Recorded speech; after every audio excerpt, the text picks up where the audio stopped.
आज हम जानते हैं कि जब हम प्राणायाम करते हैं तो कहते हैं कि बंध लगाएं, जैसे मूल बंध, उड्डयन बंध, जालंधर बंध। तो ये बंध क्या होता है? बंध का अर्थ है रुकावट, कसना, पकड़ना, बांधना, सिकोड़ना। शरीर के विभिन्न अंगों को सिकोड़ना तथा कसना। इससे एक ओर इन अंगों की मसाज होती है और दूसरी ओर उनमें रक्त का प्रवाह प्रचुर मात्रा में होने लगता है और उनसे संबंधित नस नाड़ियाँ सक्रिय बनती हैं। जैसे कुंभक 3 प्रकार के होते हैं: आंतरिक कुंभक, बाह्य कुंभक और कैवल्य कुंभक। ऐसे ही बंध भी 3 प्रकार के हैं: मूल बंध, उड्डयन बंध व जालंधर बंध। बंध के बिना कुंभक की सार्थकता सिद्ध नहीं होती, या इसको इस तरह कहें कि कुंभक बंध के बिना निष्फल हो जाता है। इसलिए कुंभक का बंध सहित होना अति आवश्यक है। अब हम बात करते हैं मूल बंध के बारे में कि मूल बंध क्या है। रीढ़ के नीचे मूल में संकोचन की क्रिया मूल बंध कहलाता है।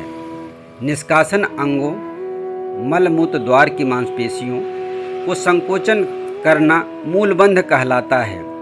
प्रारंभ में इन दोनों की मांसपेशियों को बार बार सिकोड़ना तथा ढीला छोड़ना अश्विनी मुद्रा कहलाता है। श्वास से संबंध जोड़े बिना भी यह क्रिया की जाती है। इस अभ्यास के दृढ़ होने पर अब यह क्षमता आ जाएगी कि निष्कासन अंगों की मांसपेशियों का संकोचन कर सकें। हम जब प्रातःकाल मलमूत्र का त्याग करते हैं तो साधारणतया पहले मल फिर मूत्र निष्कासित होता है, या कभी कभी इसके विपरीत भी। इससे यह पता चलता है कि इन दोनों निष्कासन प्रणालियों के नियंत्रण केंद्र अलग अलग हैं।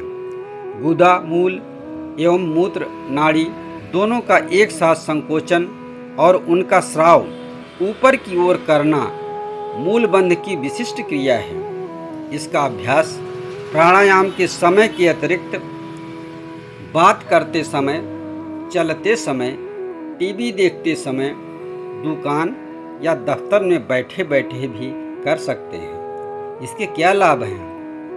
इसके बहुत सारे लाभ हैं। इसके अभ्यास से पेड़ों में स्थित सभी ग्रंथियां व नस नाड़ियां प्रभावित होती हैं, इनकी क्रियाशीलता बढ़ती है तथा निष्कासन अंगों की शिथिलता दूर होती है।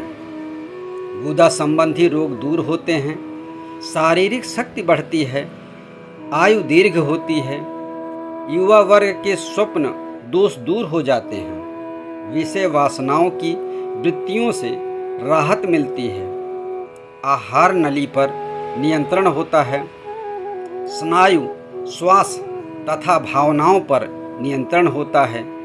प्राणायाम की विभिन्न क्रियाओं का अभ्यास जब हम मूलबंध सहित करते हैं तो अपान प्राण का वह भाग जो निष्कासन अंगों को सक्रिय बनाता है अपान प्राण कहलाता है कि गति नीचे से ऊपर की ओर होने लगती है। यह निरंतर अभ्यास से ही संभव है। जठराग्नि तीव्र होती है तथा मस्तिष्क की सुप्त शक्तियों का जागरण होता है। यूँ तो मूलबंध का अभ्यास कभी भी किया जा सकता है, पर प्राणायाम की क्रियाओं में कुंभक की अवस्था में इसका विशेष महत्व है। पूरा श्वास भरने पर एवं अधिकाधिक श्वास बाहर निकालने पर इसका अभ्यास अति लाभकारी है। जिनके निष्कासन अंगों की नस नाड़ियाँ कमज़ोर हैं, उन्हें प्राणायाम में मूलबंध का अभ्यास न करने से वीर्यपात होने की संभावना हो सकती है। प्राणायाम में मूलबंध का अभ्यास न करने से अपान वायु का ह्रास होता है। अब हम चर्चा करते हैं उड्डयन बंध के बारे में। उड्डयन बंध जैसा कि हम सभी करते हैं।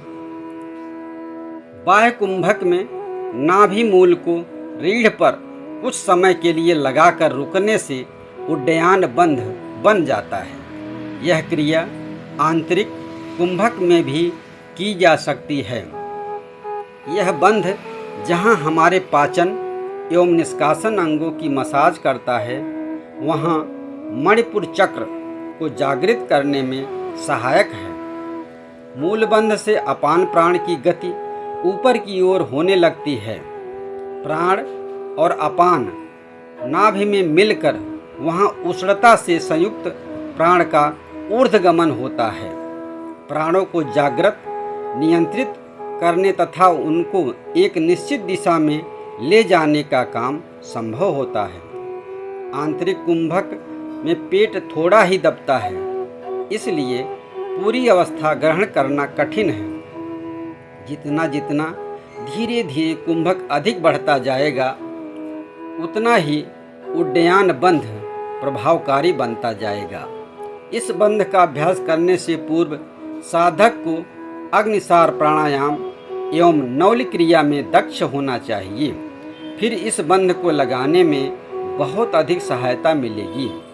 हमारी प्राणिक नाड़ियाँ कई स्थानों पर मिलती हैं। उनमें से एक स्थान नाभि के पीछे है। उड्डयन बंध से यह नाड़ी केंद्र प्रभाव में आता है तथा प्राण को समान रूप से विचरने तथा प्रसारित करने में सहायता मिलती है। उड्डयन बंध के क्या फायदे हैं? इसके बहुत सारे फायदे हैं, इसके बहुत सारे लाभ हैं। पेट की कमज़ोर मांसपेशियों, आंतों की फैलने एवं सिकुड़ने की क्रिया को पुष्ट करता है तथा आहार नली के दोषों को दूर करने में सहायक है। इस बंध के अभ्यास में डायफ्राम ऊपर उठता है और पेट के अवयव रीढ़ की ओर धकेले जाते हैं। इससे पेट की जानी अनजानी बीमारियां ठीक होती हैं, जैसे कब्ज, अपच, पेट दर्द, पेट के कीड़े तथा मधुमेह आदि बीमारियां ठीक हो जाती हैं। एड्रिनल ग्रंथि प्रभावित होने से इसके रस नियंत्रण होकर भावनात्मक शुद्धि होती है। सिंपैथेटिक नर्व्स सक्रिय होती हैं। ये पेट के अंगों को अधिक सक्रियता प्रदान करती हैं। प्राण का ऊर्ध्वगमन होने से वीर्य का ऊर्ध्वगमन होता है और शरीर कांतिमान बनता है। अब हम बात करते हैं तीसरे बंध यानी जालंधर बंध के बारे में। पहले दोनों बंधों के साथ ही यह तीसरा बंध लगाया जाता है। इस बंध का अभ्यास बाह्य एवं आंतरिक कुंभक की अवस्था में किया जा सकता है। गले की ग्रंथियां एवं नाड़ियां थोड़े दबाव से ही प्रभावित हो जाती हैं और मस्तिष्क में गई हुई नाड़ियों को प्रभावित करती हैं। इससे मस्तिष्क की न्यूनताएं समाप्त होती हैं। मस्तिष्क ही हमारे शरीर में एक ऐसा महत्वपूर्ण अंग है जो सारे शरीर को चलाता है। शरीर के किसी अन्य भाग में चोट लगने की बजाय मस्तिष्क में चोट लगना ज़्यादा गंभीर माना जाता है। इसकी विधि है कमर सीधी करके बैठने पर श्वास को बाहर निकालकर रोक दें, मूलबंध एवं उड्डयन बंध लगा दें तथा कुंभक के अंत में जालंधर बंध यानी ठोड़ी को छाती के साथ लगा दें। धीरे धीरे कुंभक की अवस्था बढ़ाएं। साधारणतया जालंधर बंध में ठोड़ी को छाती के साथ लगाया जाता है। इस अभ्यास के परिपक्व होने पर गर्दन सीधा रख कर भी यह बंध लगाया जा सकता है। इस बंध में दो क्रियाएं संपन्न हो जाती हैं।